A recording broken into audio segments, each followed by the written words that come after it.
Neuropamine, c'est de la dynamique. Bon, bref, tu le sais, mais ça me fait plaisir de le dire. Alors, bienvenue à toi dans cette nouvelle vidéo.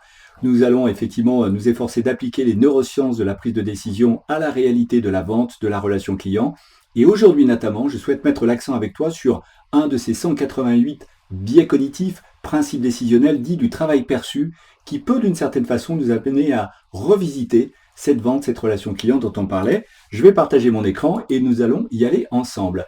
Moins de 5 minutes, c'est parti. Allez, une situation concrète. Voilà une expérience qui a été menée. Tu le vois, un plombier qui est en intervention. Et la question que j'ai envie de te poser, à ton avis, le temps d'intervention de ce plombier, s'il venait chez toi, est-ce qu'il va avoir ou pas une influence sur le pourboire?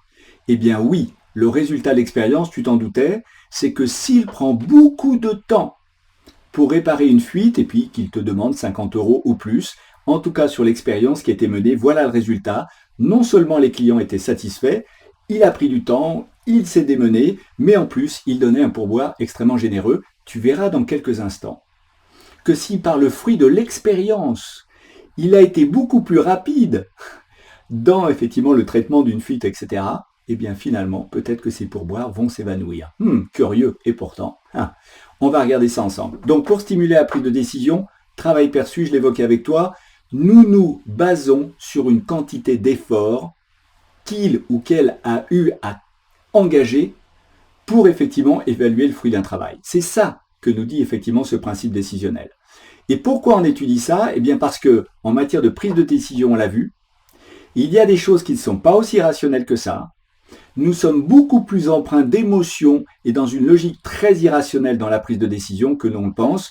Ces 50 années de recherche en sciences comportementales, Richard Thaler, Daniel Kahneman, tu les connais, prix Nobel de l'économie, qui l'ont démontré, c'est pas moi, j'utilise bien évidemment leur travail pour essayer de le partager avec toi au quotidien, ces fameux 188 biais décisionnels qui nous hantent, qui nous intéressent, qui nous amènent à progresser et pour lesquels ces raccourcis mentaux nous éclairent sur pourquoi peut-être nous avons intérêt à revisiter notre façon de faire notre business au quotidien avec nos clients. Alors, travail perçu, l'idée, elle est simple, bien sûr, tu vas me dire une évidence, c'est de valoriser ta prestation. C'est-à-dire qu'il y a à l'intérieur, dans la qualité, dans peut-être les délais, dans le pricing, tout un tas d'éléments qui méritent d'être mis en avant pour bien révéler toute l'expérience que tu apportes à ton client et qui va lui permettre de comprendre pourquoi à un moment, il y a une valeur, il y a un investissement par rapport à ce que tu proposes. Oui.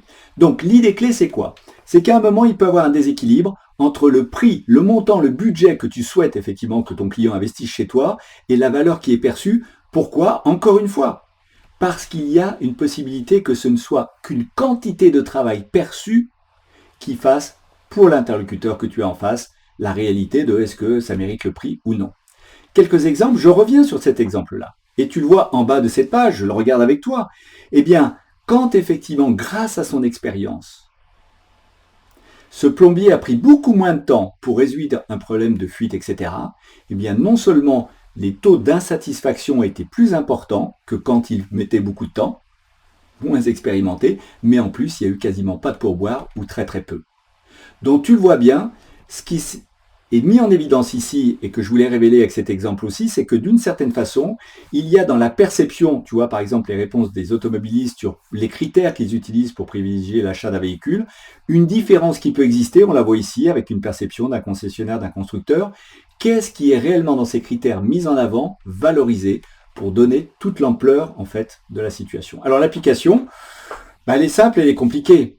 Il y a énormément d'exemples. Ce que je souhaite encourager, c'est bien sûr pas faire des piles de dossiers ou faire une valeur de ta prestation en fonction des kilos de pages ou de choses que tu vas présenter. Non, ça n'a pas de sens.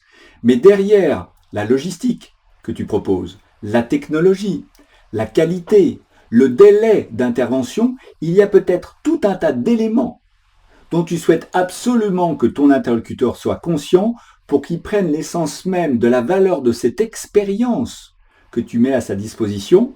Il serait quand même totalement illogique qu'il ait envie de payer beaucoup plus cher parce que tu es moins expérimenté et que tu as eu beaucoup plus de volume de travail à fournir pour quelque chose qui aboutit sur le même résultat, versus le fait de cette expérience qui permet de gagner du temps, d'aller sur une vraie technologie, d'apporter une qualité de travail, et qui, d'une certaine façon, parce que c'est optimisé, lui ferait penser que ça mériterait peut-être moins cher.